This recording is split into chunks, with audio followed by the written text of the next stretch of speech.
Mga ka-sports, nagalimaw si Junmar Fajardo, nagpaulan ng tres si Marcio Lasitir habang si Kai Sotto tuloy-tuloy ang bilis ng improvement. At ayon sa mga sources na balita, may national team sa Japan na gusto daw umangkin sa kanya. Kung gusto mo ng solid analysis at fresh updates, tapusin mo to hanggang dulo. Kung trip mo po ang ganitong content, paiwan ng follow at pa-subscribe na din. Tara po, simulan na natin. Mga ka-sports, kung hilig ninyong bumili ng mga Gilas jersey, Gilas accessories at mga gamit na pang basketball habang nanonood po kayo sa aking mga videos, kindly check this basket on this lower part ng ating video at magpa-pop up yung ating mga items sa gilid. Mga legit po yung mga items dyan, and see to it po na makabili po kayo ahead of time kasi meron po yung mga discounts and mga promos depende po sa seller. And also, kunting suporta din as a content creator po. Salamat!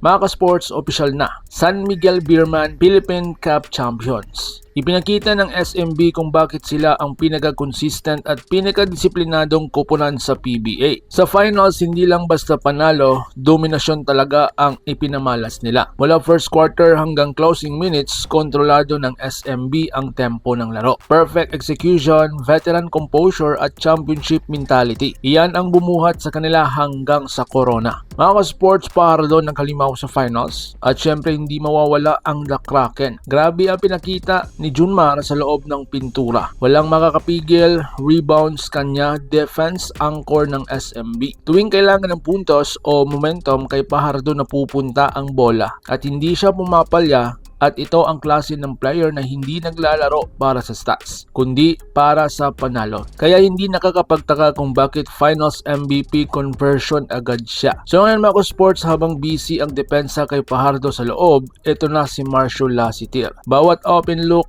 tres, catch and shoot, tres, parang ulan na tira ni Lasitir sa labas. At tuwing pumapasok ang tres niya, lalo pang nasisira ang depensa ng kalaban. Ito ang dahilan kung bakit delikado ang SMB. Kapag binamayaan mo ang labas, Lasitir ang papatay sa'yo. So ngayon mga sports, sa ibang segment natin, bilis ng improvement ni Kai Sotto ngayon. Ngayon, punta na naman tayo kay Kaiju update ha. Dahil mga ka-sports, kitang-kita talaga ang kanyang improvement sa kanyang last na laro. Mas mabilis na ang galaw, mas aggressive sa opensa, mas confident sa depensa at decision making. Hindi na lang siya basta matangkad, naghahabol na siya sa international speed. Ito yung klaseng development na hinahanap ng mga foreign teams, lalo na sa Asia at Europe. So ngayon mga sports, Japan national team gustong angkinin si Kai, at ayon sa lumalabas na balita, may Japanese national team na napaka-interesado kay Kai Sotto at na-amaze siya. Dahil hindi ito basta-basta, dahil alam natin na seryoso ang Japan pagdating sa basketball development. At ang ibig sabihin lang nito, nare-recognize na ang level ni Kai sa labas ng Pilipinas. Pero syempre, malaking tanong pa rin, Gilas pa rin ba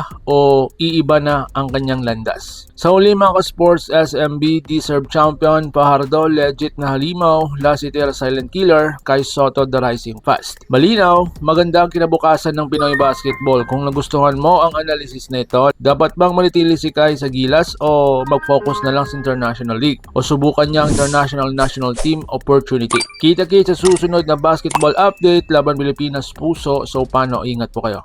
Mga ka-sports, kung hilig ninyong bumili ng mga Gilas jersey, Gilas accessories at mga gamit na pang basketball habang nanonood po kayo sa aking mga videos, kindly check this basket on this lower part ng ating video at magpa-pop up yung ating mga items sa gilid. Mga legit po yung mga items dyan, and see to it po na makabili po kayo ahead of time kasi meron po yung mga discounts and mga promos depende po sa seller. And also, kunting suporta din as a content creator po. Salamat!